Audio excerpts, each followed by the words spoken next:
Hedge Fund Lion's Den, brought to you by Eurex Group. Two emerging managers enter the den and face the interrogation of the lions. At stake, a potential total allocation of $75 million. Each manager has only 2 minutes to pitch their strategy, followed by one-to-one meetings of 20 minutes with each of the lions before returning to the den to discover their fate.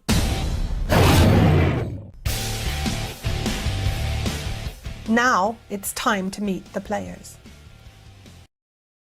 I am Andrew McCaffrey. I'm Global Head of Alternatives at Aberdeen Asset Management. So the first 20 years of my career were in investment banking, mainly in trading and sales in the fixed income derivative area. I then moved into fund of funds as my first entry in 2003. Following on from that activity both at Aberdeen and then at Bluecrest, in actually managing money in fixed income and multi-asset related strategies, and then to Aberdeen, where we've set up the alternatives division that I now run. My name is Natasha Reeve-Gray. I'm a principal and founder of Altis Partners. I have a nearly 20-year career in managed futures, ranging from brokerage, trading, through to now being a principal and founder obviously of Altis and running the strategic direction of the firm and the business development. You can punch in essence way above your weight if you are very well organised, very well presented. By that I mean materials, the way you present yourself, your messaging, being very clear about what you do.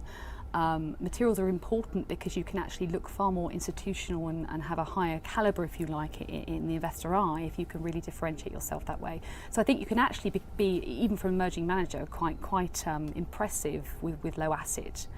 I think you also need a game plan. I think it's really important that you have a strategic view on how you're going to develop the firm. And a lot of investors will want to see that because you cannot tick all the boxes from day one.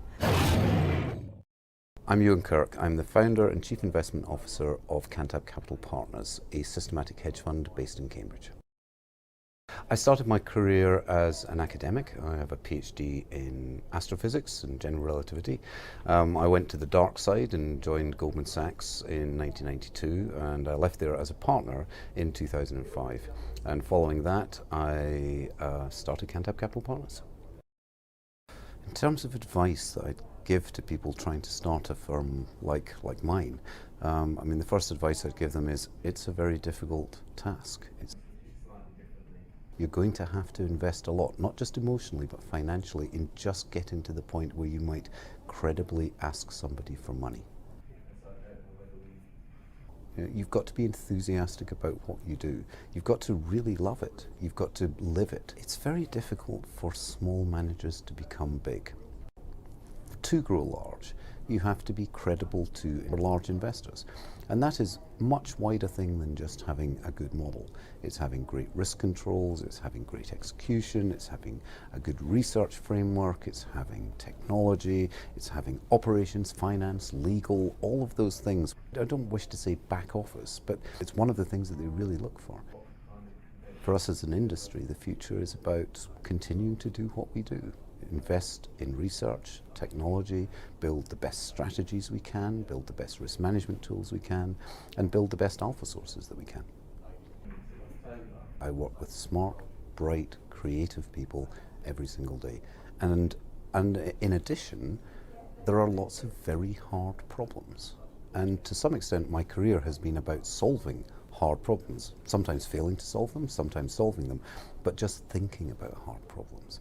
And I get to think about hard problems every single day, and that's an absolute joy. I am Richard Edwards, founder and principal of Hedge Capital. I studied mathematics and law at Cambridge and then ended up working in financial markets after a brief period in civil engineering. I left the financial industry to start HED just after the end of the Cold War to take advantage of the shifts that I could see coming globally at that time. And my particular interest, and the company's focus now, is on crowd behavior. Crowd behavior, we think, holds the clue to market movements. When we started this, we thought that there were two things that we could possibly do.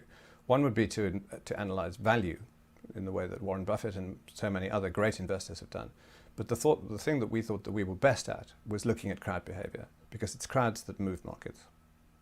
I'm Patrick Boyle, a founding partner of Palomar Capital Management, a UK-based CTA.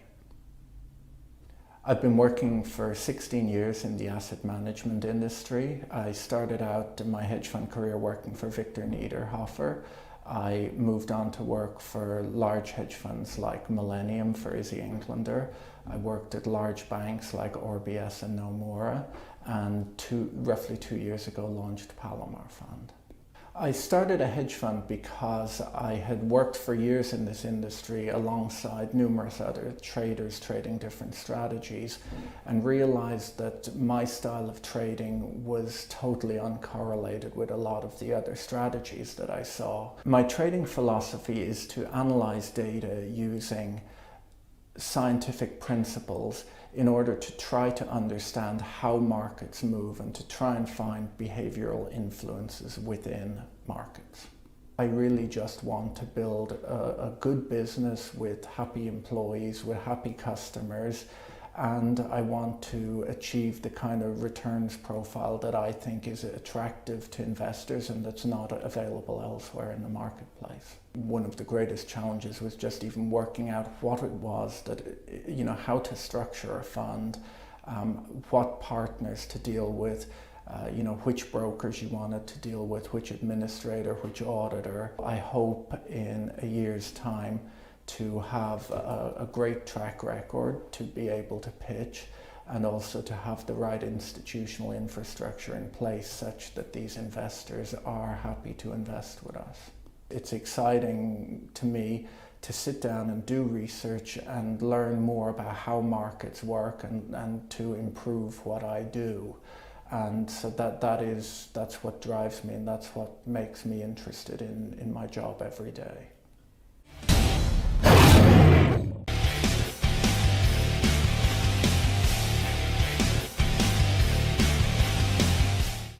Good afternoon. 20 years ago, feedback was a hot topic in market circles, as people thought it might offer some explanation as to why some market trends become self-sustaining, which is of course the big question. George Soros claimed to have invented the whole thing, and there was good general interest, which waned when people found it more difficult to use than to understand. Our group took an interest at the same time because we were exasperated with existing market tools, and we persevered with it. And after many years of work and a little bit of luck, we came up with several different ways using those techniques to predict what might happen to market prices, mostly by measuring mood, as explained in our videos. Results of this were very good, surprisingly good, but we felt that we should explain this to people by demonstration because the methods were unusual. In May last year, we broadened our focus to add and increase the number of trades from all markets. And that program, which with adding in some trading rules and some risk management rules as well, which we felt were necessary. And that program has returned 23% with small losses along the way, and that's the one that we now invite fresh investors into. This whole process has been open, so our entries and exits have all been publicly posted. Both of the track records, the 7-year S&P only track record and the shorter all markets track record, have come from, have built in real time from publicly posted trades, so there's been no backtesting whatsoever. So we've proved ourselves in the full glare of public view, and at some considerable cost, foregone revenues and careers. So in order to build the business from now on, we feel that we have to manage money in a more conventional manner, just in order to capture the usual rewards for generating alpha. And so open source is a charming idea, but it's not a particularly good business model for hedge funds. So now we feel we must withdraw a little bit in order to work more and better for our investors and for ourselves. Thank you. Where would you categorize yourselves? I think that we're tactical and opportunistic, and very probably should be best categorized as a CTA, commodity trading advisor, because all our trades are in futures. Our average holding period is about 15 days, so that would suit people who like that time frame. But it's not systematic in that sense. The exits are all systematized, and the entries are, I would say, 60% systematized. So it's a bit like pregnancy. You either are or you aren't. Well, except that we are, if you like, therefore a little bit pregnant. Our systems generate ideas, which then a human being scrutinizes and either rejects or accepts. Tell me a little bit about the risk management. You mentioned you put some rules around. So what does that consist of? The trading rules are mostly because we expanded our reach. So when we were concentrating on equity markets, because that's what our readers wanted, we pretty much always had a view. So there's so much information about the US stock market and European stock markets and so on, so many different data streams, instruments that we can analyze, that we were almost never lost for a view. And so a very simple set of risk management tools was perfect for that, was suitable for that, just stops, essentially. Broadening it out to commodities, currencies, and bonds, we've always followed those, but we increased the number of trades in those markets over the last year. We don't always get an exit. We don't always have a view. And so therefore we needed some help from rules. Mostly that was risk. So we calculate the position sizes based on the relative volatility of the market. More volatile, we take a smaller position. Less volatile, we take a slightly larger position. It's not linear. And then we place a stop according to the financial risk that we want to take on that trade. So the stop is always a financial constant, but a variable price distance away. What is it that you're really trying to appeal to, given that that is going to limit the number of investors who can consider you at this stage? I'm sure we won't appeal to everybody. In fact, we might even not appeal to that many people. But we offer performance. We offer relatively unvolatile performance. And what are the other people's appetite for this in your group? I mean, they're all focused on getting, you all want They're the same thing. enthusiastic. Thank you very much for taking the time to meet with me. My name is Patrick Boyle. I'm a co-founder of Palomar Capital Management, a quantitative hedge fund launched in 2012. Palomar's core investment philosophy is to build quantitative strategies around persistent and understandable market behaviors.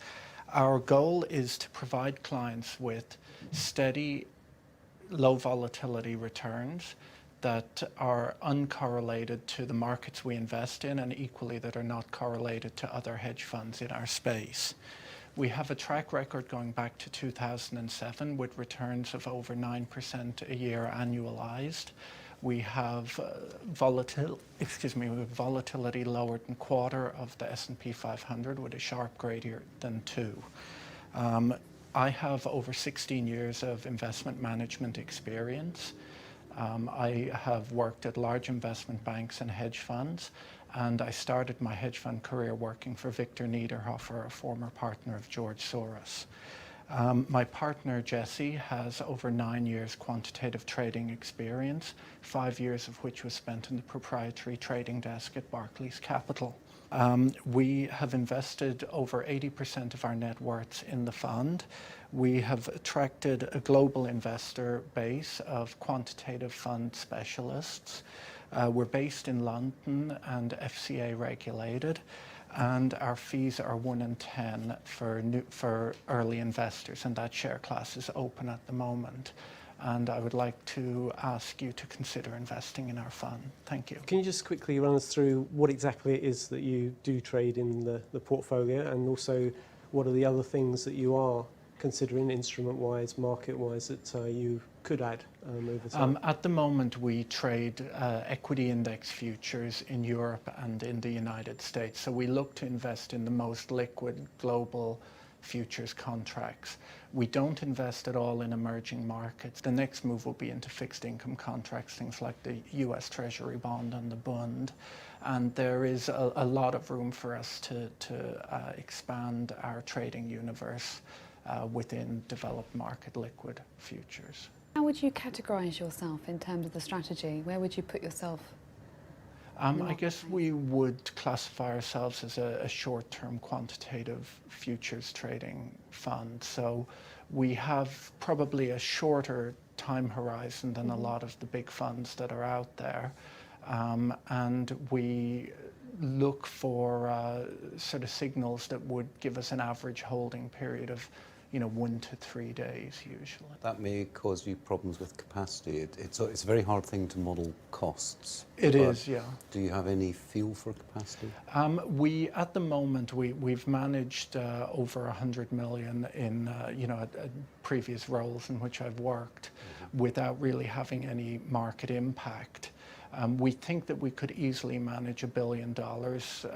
That would involve adding a few additional contracts, but we would be very small within the markets that we trade. Feels like you've sort of already got a successful hedge fund. What are the obstacles? in getting to 100 million, 200 million, 500 million. Time and good returns should hopefully bring us there, but equally we are in a process right now of trying to grow the infrastructure. What market environment really suits your strategy, and what market environment does it not do so well in? We've tended to do quite well in most market environments. In recent months, we've had a little bit of difficulty just with the extremely low volatility.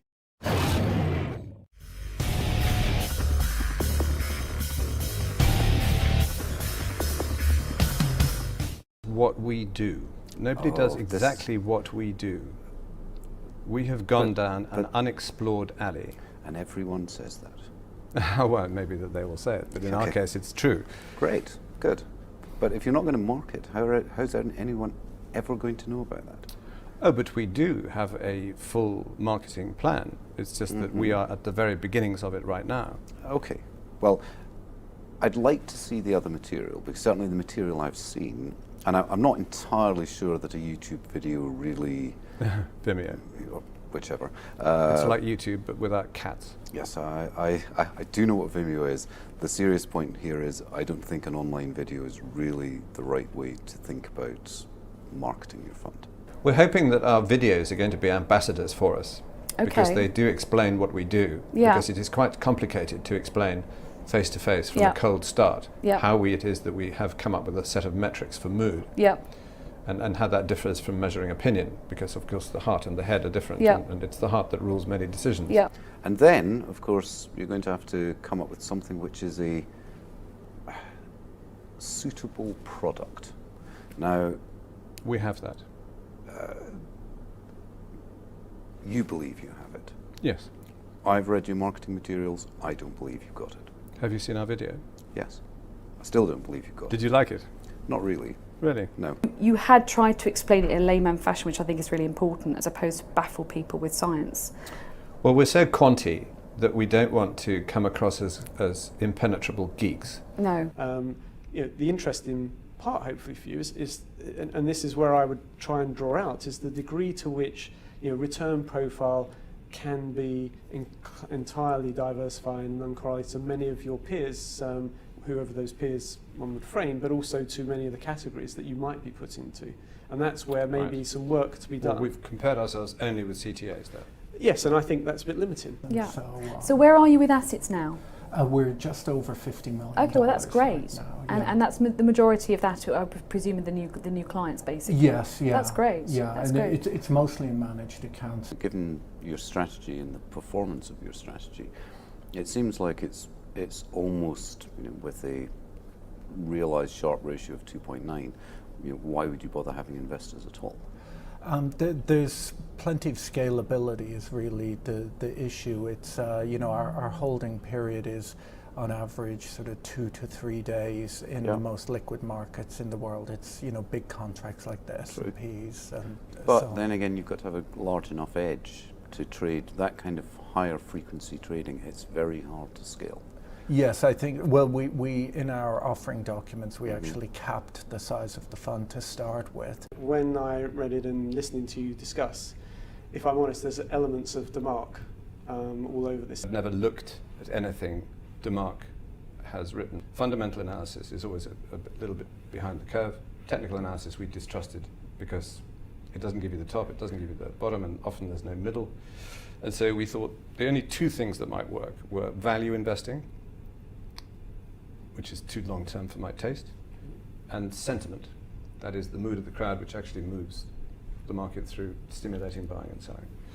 So we set out to measure the mood of the crowd, and that's why we lit upon Hurst experiments, because that mood trend is a very good proxy for mood. We started off giving an information document that was very much detailed and tried to explain everything in very layman's speak, because of course you'll have the problem that when you describe a technique to some person, whether it's in the US or over here, they'll think it's another thing because one technique can be thought of in a different way. So that did us a lot of favours early on. So I think it's important to have a document that you can read, that you can also brand and make it look professional as well, because people will take notice. The trick is also really knowing who you're going in to see, that they're going to be receptive and it's the right thing for them. I think often we made the mistake in our past of perhaps just being so excited about what we were doing and knowing that it was great. That's us. That we didn't really listen, and we didn't sort of try and categorise who we were seeing effectively enough. So we were actually not wasting our time with the wrong people, if that makes any sense. When you get a failed meeting, don't be afraid of going and asking. Yeah. They may not tell you. Well, I guess if they're not going to invest anyhow, you might as well ask them And why. ask them why. It's important. And sometimes they won't know. Often it'll be because they have to go with the bigger player. Yeah. And they may not be able to tell you that. Yeah. But it's worth helping you really work out your message and how to position yourself. It's not just the investment risk, it's the manager risk. Yes. Yeah. And they want you to be around if they've chosen you in a portfolio to actually survive. Yeah, the only way people can shut my fund down is if they convince me to pull out of it. So. Well, that's good. That's a good line. Use that often. What you don't have is a way of conveying that believably to other people. So you think it's a question of sales and marketing? Everything's a question of sales and marketing, Richard. You see, I'm a firm believer in the virtue of content. Well, there we go. As a business, we started out about 2 years ago, and our real goal was just to set it up, build a track record, and manage our own money. Right. And so we had a setup that was in line with that. So we didn't overspend on huge office spaces, or we decided to build everything in an appropriate manner. Now, was it difficult, I guess, transitioning from managing a small amount to a large amount of money? Because obviously staff would have to grow. Yeah, what was probably the most challenging was trying to hire the right people. Yes. Because we weren't experienced in sort of, that's not our forte. Our forte was running money and trading. So that was a live and learn process. I think spend an awful lot of time trying to figure out your culture. You are a professional risk taker. Yeah. But the one risk you haven't taken is to go out and hire 10 people. Yeah. And pay for them yourself. Yeah. Put your own money on the line and build a business. You're not going to be able to build it organically. Yeah. We had approximately 15 employees for nearly 9 months, basically with no assets. And that costs a lot of money. Yes. Yeah. And unlike losses in the fund, that money comes straight out of your pocket. You're not getting it back if the firm fails. Yeah. Right? If your fund fails, you invest your net personal worth in your fund and it fails, it's probably failed because it's gone down by 20%, 30%. You've still got 70% of your money. Whatever you spend in starting when it goes the firm, in salaries. when it goes in salaries, it's gone out of the door. So, but you've got to take that risk. There's 5 people and you add someone who's not very good, you've got much more of a problem. Yeah, so. Absolutely. And I think there are one person can make a massive difference, but they can also be a massive distraction. Yes. Yeah. So that's definitely. I mean, we didn't think too much about that in the early days. We just hired where we needed initially, but I think as we grew, we put more emphasis on that sort of area where we were more careful about personality and the mix and what we actually needed going forward and how that person might develop. Yeah. Because often the way you want to take them, they don't want to go. So how many people do you have working in your organisation? 4. Full-time? Yes. 4 full-time employees. Well, as is often the case, that's probably too small to be sustainable as a hedge fund. Well, it's a question of cart before the horse, is it not? How do you pay for more people unless you have... You pay for them out of your own pocket. Yes. We are based here in Cambridge, the home of entrepreneurship, and people take out second mortgages on their house to start businesses, high-tech businesses, programming businesses, biotech businesses, to get themselves to the point that they might maybe get a bit of angel money or seed money or maybe even venture capital money.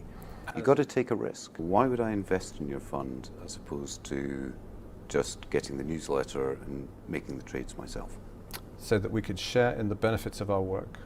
I don't want to share in the benefits of the work. All I want is the newsletter, and I will just make the investment. I'll just trade. Why would I not do that? You could do that. That would be part of the source of the alpha.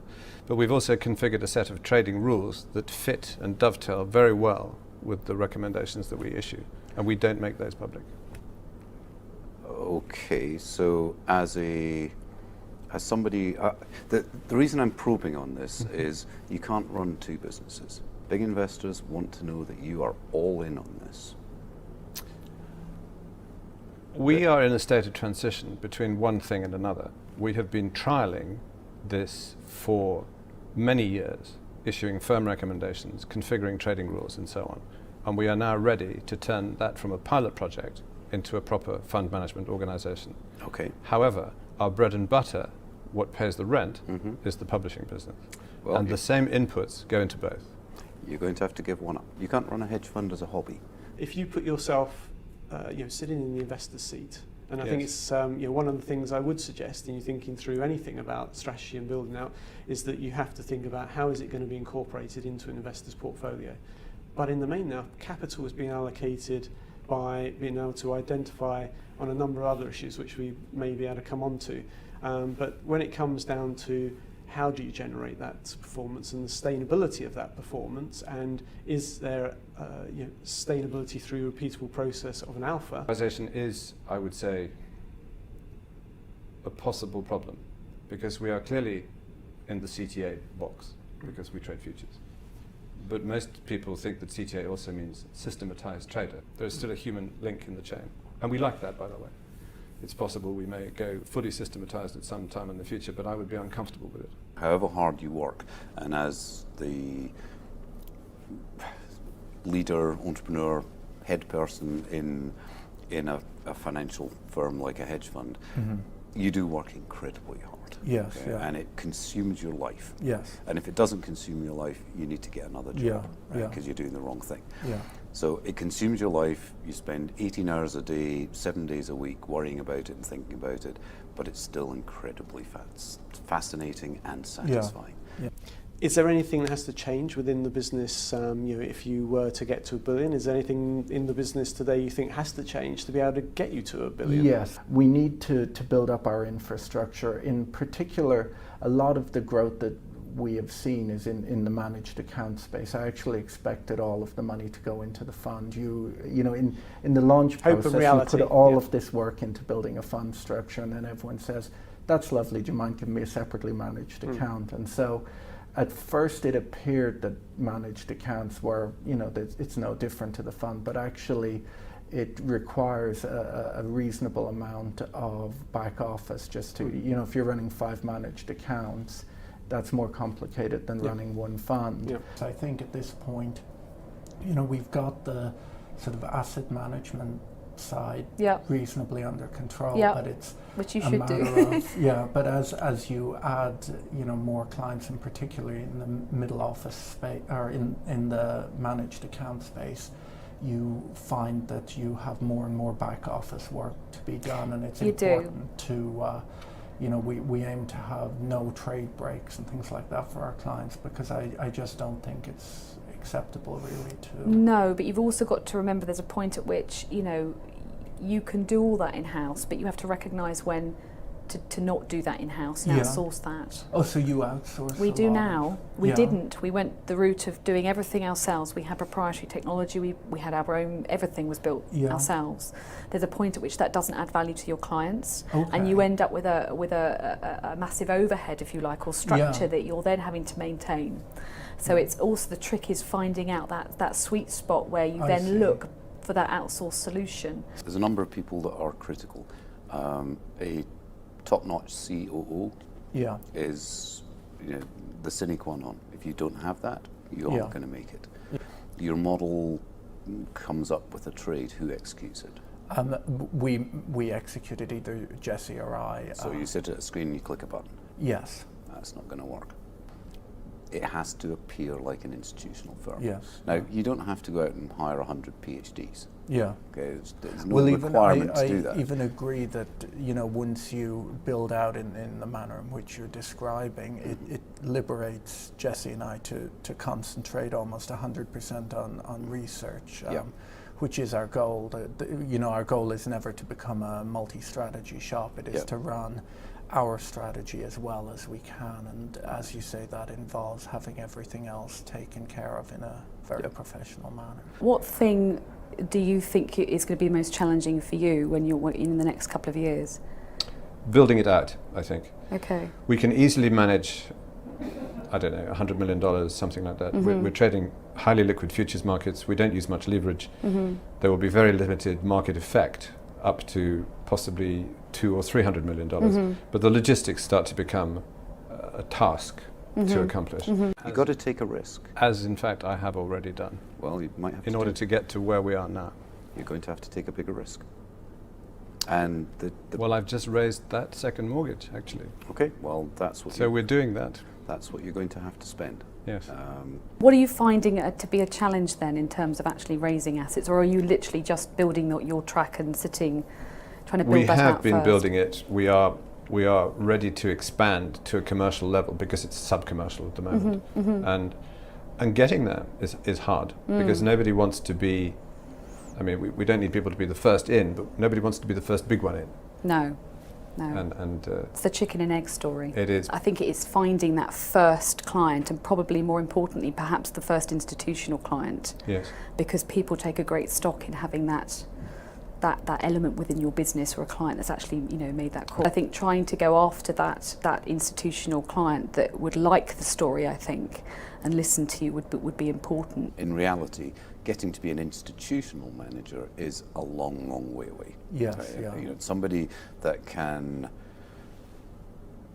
get rated by pension consultants. That could be a serious contender for, a U.S. public pension. That's years and years and years away. Yeah. Okay? And that you really have to be larger. You have to have all of the infrastructure. You have to have lawyers and all of those other things going on. You shouldn't think of that as the goal, but what you're trying to do is get to get a percentage of the way there. Get a percentage of the way there. Be a solid investment. Yeah. So my advice would be, get rid of the feeling of slightly odd. Well, firstly, sort out your business, put all the money behind it, go all in on the hedge fund if you want it. Secondly, sort out your marketing so that it looks a little bit more conventional. And thirdly, I'm not suggesting that you change your investment style, but I think it's going to be a hard pitch. Despite the results? Yep. Despite the results.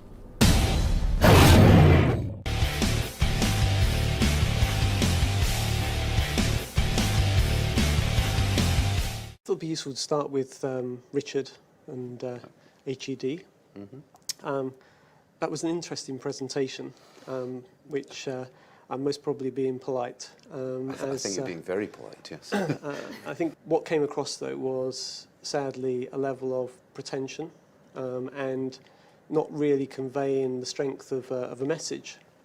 And if I'm honest, that one of the things that struck me as really very important, if you're going to come with something that is new, you're going to try and put it in a category which is not existing categories, sort of somewhere in between, then you really need to get across what is the true differentiator within that then would make it valuable. I think it's very dangerous to arrive and say we are just so different from anybody else, we're so unique that we don't even present it in the way that you'd expect it to be. And it's not about being a nice person, but there has to be some relationship between an investor and the person they invest in. And I just really didn't get that at all. He doesn't have the background, so he hasn't, as far as I'm aware, none of them are actually in the hedge fund industry, so they're learning as they go. So feedback would be very encouraged, I think, on that basis. Yes, yeah. There is a degree of that being, in some ways, humble. I'm coming with something new. We really feel that it works. We've got everything that we can display to you, the evidence, as well as our belief. But that's not what came across. The sort of blunting of that through the delivery, I thought was a very... Well, it overshadowed everything else, really, is what you're saying, yes. I think, in essence. They did get reasonable amount of facets, or they did start to add in these other products that they were talking about, because I really struggle to see how you do that with 4 people. I understand that you can have that mix of discretion and modelling, and to some extent everyone's a quantitative manager in that they do use some models or analysis.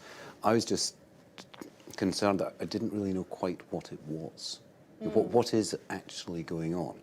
When you finally get down to it, I think it's, well, this sounds very pejorative, but it feels like Chartism.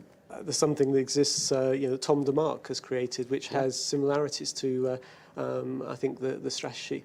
But there's nothing wrong with that. It's just be very clear about what it is, and therefore it can put you in a position that could be potentially of interest to a consultant or investor who's looking at other strategies that it could add some value to.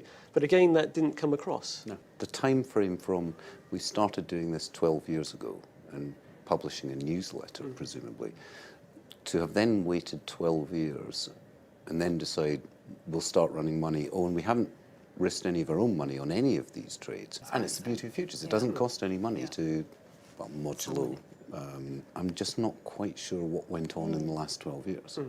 Well, if they're all scientists, though, I mean, that's the problem in itself, as you probably are aware, and that you need to have a variety of people in a business. I mean, maybe that's what when... problem being a scientist. It's not a terrible problem being a scientist, Natasha. I work with many of them. Yes, I am one. Yeah, no, exactly. No, carry on that. Yeah, I'll keep going, shall I? I'm enjoying myself. Do that stuff. No, I think it's a problem, though, when they're all maybe that's what's gone on. There's a lot of academic discussion and research, and because you become intrigued, don't you, with what's going on? I mean, that's a possibility. I mean, personally, I don't know about you. I really wouldn't touch this with somebody else's. You're about to say I'm out. No, I'm out. No, probably for copyright reasons, we're not allowed to do that. Have you seen the marketing materials? Now, I like reading marketing materials because it tells you something about the firm and the people. It honestly looks like it's been put together with a shovel. And if they can't sell themselves at all, then it's probably a dead end. Have you watched any of the videos out of interest? Oh, yes, I've watched the videos. Okay. Now, I know we live in a digital world, and I like digital stuff. Putting videos describing yourself on the internet just looks flaky. Well, maybe that's a good segue as well into Patrick, because what a difference. And the mood from this side of the fence was quite different too. Yes, it was. I could feel it as I sat here. There was someone who came across as being refreshingly straightforward, passionate about what they did. Just wanted to convey that you really should believe me, but actually, I really do love what I'm doing. That everything I've tried to put together is, to make everyone feel comfortable, so you can focus on what I'm doing. It definitely came across as honest and likeable. Yes. Which sounds, I know this is a quantitative business, but it's really important. And I also found, the marketing materials were also much clearer. Now, you didn't get a sense of the strategy necessarily, but you certainly got a sense that they'd thought through the business, thought through perhaps the roadmap. I think Patrick doesn't really need AUM in that sense. What he needs is mentoring and guidance. He's very enthusiastic, very personable. There's clearly a few little rough edges there, not because he's a difficult personality, but because he just doesn't know what to say. He hasn't been asked the right questions. He hasn't. But he's also not a marketeer or salesperson. He's definitely not. Yeah. But he's probably not a bad person to run a business. I like the fact that he and his partner are all in. We're back to alignment as just clear cut. Yeah. Fully aligned. They've been working hard on this. They must have, since he said they could run for a period of time. They've probably got a business plan. That thing that entrepreneurs do, a business plan. I'm surprised that they run at quite such a low volatility. That was the only thing I thought, is that given the potential Sharpe ratio on this, you could probably push it up a little bit more than 4% volatility. And maybe the problem has been is that the headline numbers aren't high enough because he runs at quite low volatility. I think he's probably a little bit blasé about capacity. As we know, capacity is actually a big issue, and it does get much harder to think about costs. But I like that he'd said that written into the documentation that was the cap.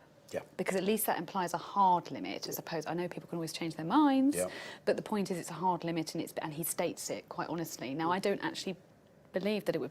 I think you'd have issues with opinion, quite frankly. Oh, I think you would, yes. But I think as an investor into it, say up to 500 million, possible. He comes across as quite resilient to hard times.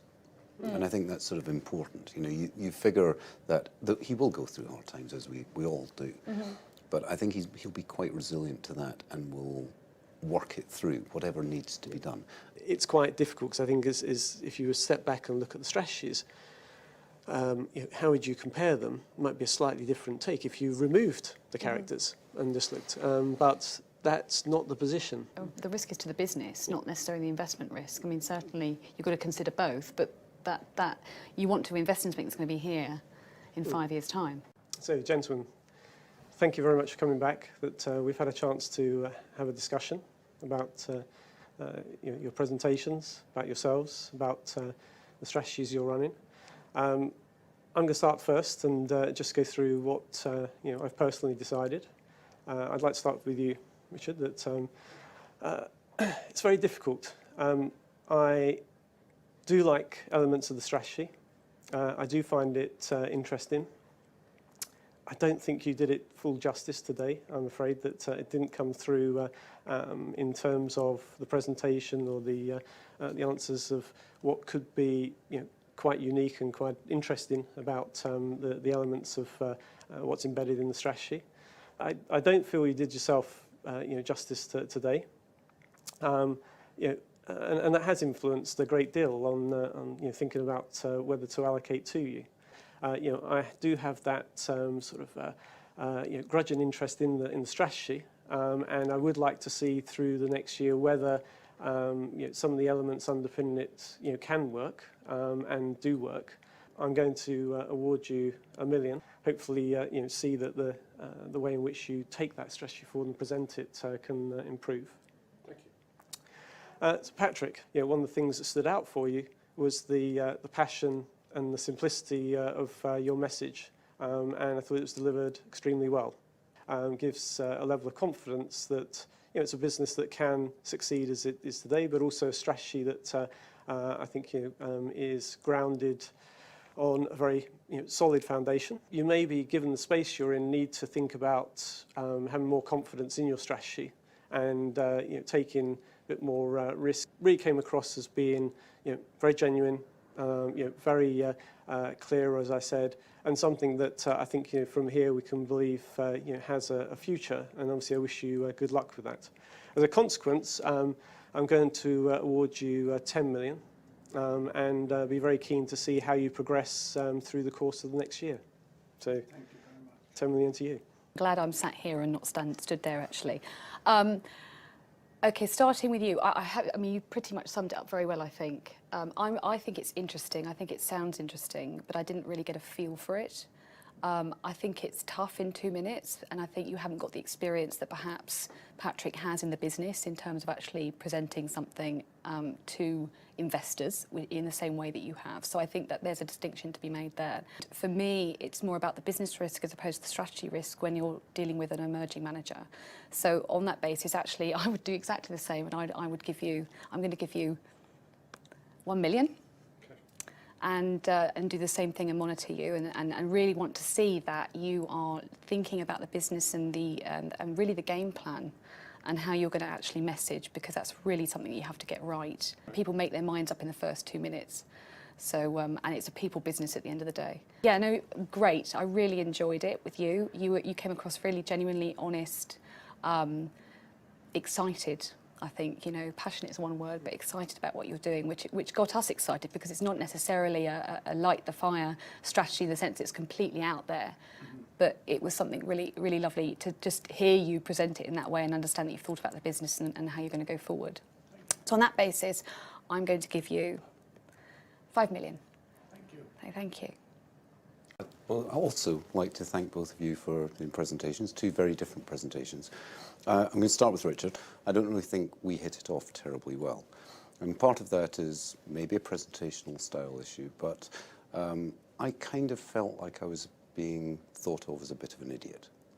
Now, you may think that, and of course I may indeed be a bit of an idiot, but it's not a great thing to do as somebody who's trying to run a business, to give that impression to anybody. You need every investment you can get. Although you have something which may indeed be unique, there are very few things that are new under the sun.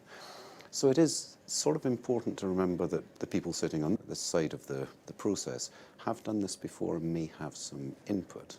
I'm going to award you 0. And the reason for that is I can't imagine working with you. If I can't imagine working with you, then I really am not going to invest. So Patrick, I think we hit it off better. I loved your passion for what you did. I also loved a little bit of the slightly raw edges to your presentation. The challenges for you are mostly about building your business. But I think the difficulty for you is getting from where you are now into something which is sustainable and something which is investable by larger investors and more institutional investors. So on that basis, I'm going to award you $5 million. But on top of that, Patrick, I'd like to offer you some of my time to mentor and maybe give you some advice in how you grow the business. I've been in the same place that you are in, and some luck, some skill, but managed to get a little bit bigger. So if you'd like that help, I'd be more than happy to do that. Thank you very much.